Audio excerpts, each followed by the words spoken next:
예, 안녕하세요. 오늘 특강을 맡은 지방자치와 분권의 일타 강사 염태영입니다. 간단히 제 소개 먼저 할게요.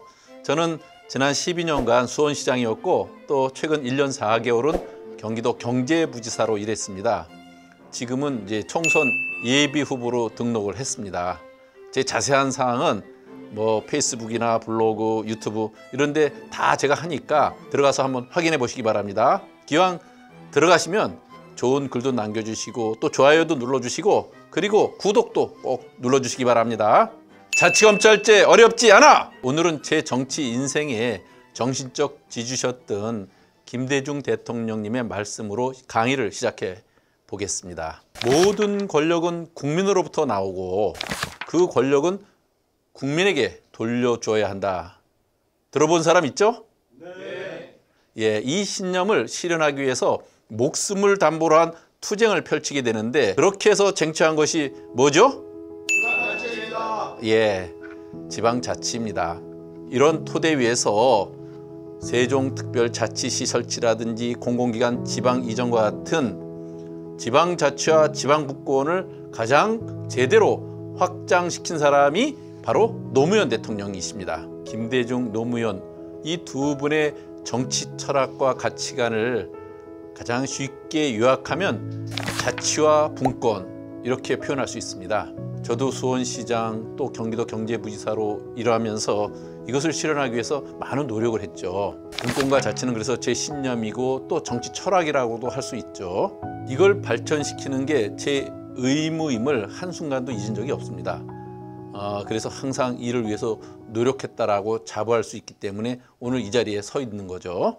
그러면 이 자치와 분권 어떻게 할 거냐가 아주 중요하다고 할 수 있는데 약간 제 자랑이 될 것도 같아서 조심스럽긴 합니다만 저는 2020년 더불어민주당 최고위원 선거에 출마한 적이 있습니다. 그때 검찰 개혁을 위해서 검찰 사법개혁 이런 것도 지방분권형 해법이 필요하다 이렇게 주장을 했었습니다.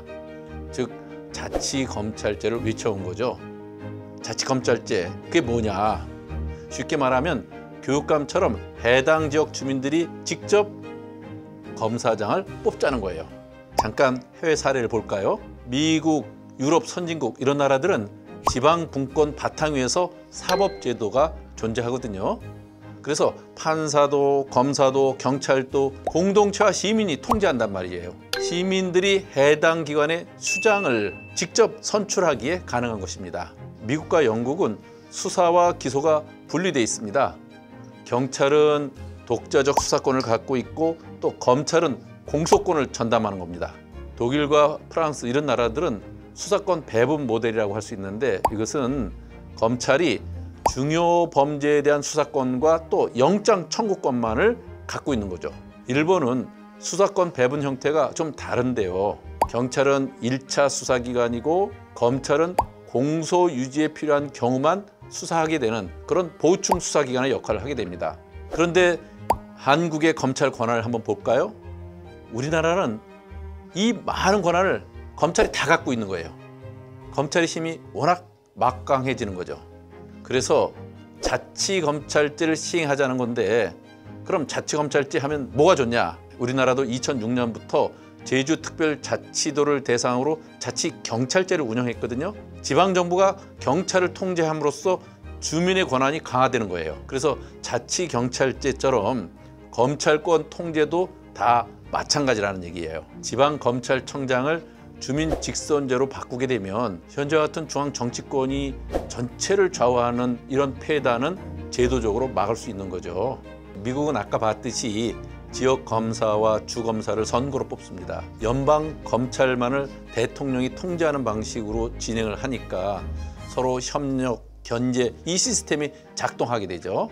우리도 전국 18개 지방검찰청의 검사장을 시민이 직접 선출한다면 하나의 검찰에서 18개 지방검찰과 대검으로 권한을 구조적으로 분산시킬 수 있는 거죠. 이것으로 인해서 시민의 검찰로 거듭나는 것이 가능해진다 이렇게 말씀드릴 수 있습니다. 졸지 마세요. 제가 이러한 자치검찰제 주장을 한 지가 벌써 4년이 지났습니다. 그런데 현재 대한민국은 어떤가요?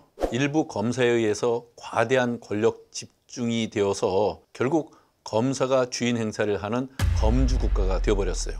그래서 이런 폐단을 막기 위해서 자치검찰제라는 것이 얘기되기 시작했는데 이게 처음에는 참여연대라는 데서 2012년 검사장 주민 직선제라는 이름으로 그 도입을 주장했었습니다. 그 당시 같은 해 민주통합당 당대표 선거에서 한명숙 후보께서도 검사장 직선제 이것을 공약으로 내세운 바 있었어요.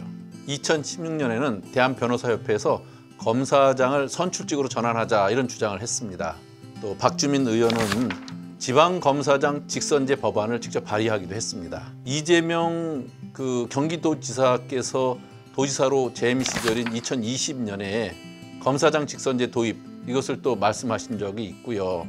그런데 그런 것들이 어떻게 됐나요? 아쉽게도 아직 아무것도 된 바가 없습니다. 그래서 제가 만약 국회의원이 된다면 자치검찰제를 반드시 도입해서 이를 실시하겠다 이런 계획을 갖고 있습니다. 됐어요. 그래, 염태용! 자치검찰제가 없는 지금 검찰이 어떤 일을 하는지 알아요? 김동연 경기도지사가 취임한 1년 6개월 동안 제가 또 경기도 경제부지사로 일한 그 시간인데 윤석열 정부는 경기도청을 총 14번이나 압수수색을 합니다. 총 54일간 7만 건의 자료를 압수해 갔습니다. 물론 경제부지사인 제 사무실도 여러 차례 압수수색을 당했죠. 경기도지사 취임 후에 구입한 제 컴퓨터, 물론 새로운 컴퓨터입니다. 뭐가 나오겠어요? 압수수색하는 것이 일반적인 상식이나 원칙과 전혀 동떨어져 있어요. 진짜 이건 아니지 않아요? 경기도청이 이사를 했고 제 방이 3방이고 그 사이에 몇 번의 부지사가 더 있었는데 컴퓨터도 사무실도 도청 자체가 이전을 했는데 거기 뭐가 나오겠습니까? 이런 상식적인 일을 넘어서서 압수수색 영장은 자동 발부되는 이런 사법체계가 무너지면 이로 인해서 압수수색을 수시로 당하는 행정기관은 결국 행정이 마비되어서 아무 일도 할 수가 없습니다. 국가폭력에 대한 모멸감, 참담한 그 분노가 갖고 오는 정신적 충격과 박탈감, 이건 누가 책임질 겁니까? 아유, 제가 너무 화를 냈죠? 근데 여러분들도 이 비슷한 분노를 느끼신 적이 있을 겁니다. 영화 서울의 봄 봤어요? 현 정권에서 일부 검사들에게 권력이 집중되고 있고 그 과대한 권력을 확대하려는 시도를 현재 보고 있잖아요. 그런 현실이 마치 영화 서울의 봄에서 나온 전두광 그 한화회를 연상시키기도 하거든요. 그때 느끼게 되는 한화회에 대한 분노, 그런 거예요. 현재 한국에서 모든 권력은 한화회와 같은 일부 검사로부터 나오고 있어요. 권력의 입맛에 맞게 행동하는 일부 검사에게 권력이 집중되고 검사 권력의 과대화로 인해서 국가 폭력이 난무하는데 이러다간 일부 검사들이 한화회처럼 대한민국 민주주의를 후퇴시킬 거란 말이에요. 모든 권력은 국민으로부터 나온다라는 대한민국 헌법을 훼손하는 것 아니겠어요? 4.19 혁명, 5.18 민주화운동, 60 민주화항쟁 이런 것을 통해서 이 땅의 민주화를 위해서 얼마나 많은 피가 흘려졌어요. 민주화를 위해 산화하신 이런 열사들의 희생을 자양분 삼아서 일어섰는데 현재 대한민국이 그 대한민국의 자랑스러운 민주화라는 유산을 잃어버리고 만 거예요. 현재는 일부 검사들에 의한 검주 국가가 되어버렸으니까 말이죠. 지금 윤석열 정부 공권력 다 사유해버렸어요. 오만, 독선, 무능, 무책임 이것으로 일관한 국정 운영을 하고 있습니다. 우리 선배들이 피로 세운 대한민국 민주주의를 산산이 부수고 맨날 거부권만 행사하느라고 민생을 무너뜨리는 것도 모자라서 국민의 생명과 안전, 평화의 한반도를 위기로 몰아넣고 있단 말이에요. 지금 막지 못하면 대한민국은 더 큰 위기와 마주하게 될 거다. 진짜로 그렇습니다. 그렇기 때문에 더불어민주당이 총선에서 승리를 해야 2024년 대한민국의 봄이 오고 우리 국민에게 미래를 줄 수 있고 무너진 대한민국의 민생과 경제, 안보, 외교를 보완할 수 있게 되고 그리고 추락한 국격을 되찾을 수 있다고 저는 생각을 합니다. 이렇게 너무 무너진 우리 현실에 대해서 얘기를 할 수밖에 없었는데 사실 자치검찰제를 통해서 어두운 현실을 밝히는 촛불 하나를 피울 수 있지 않겠나.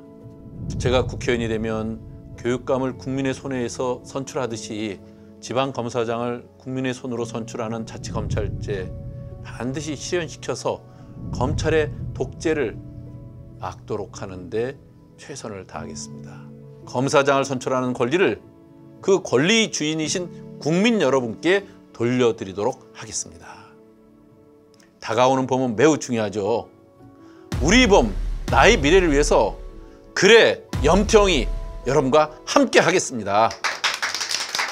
예, 고마워요. 박수.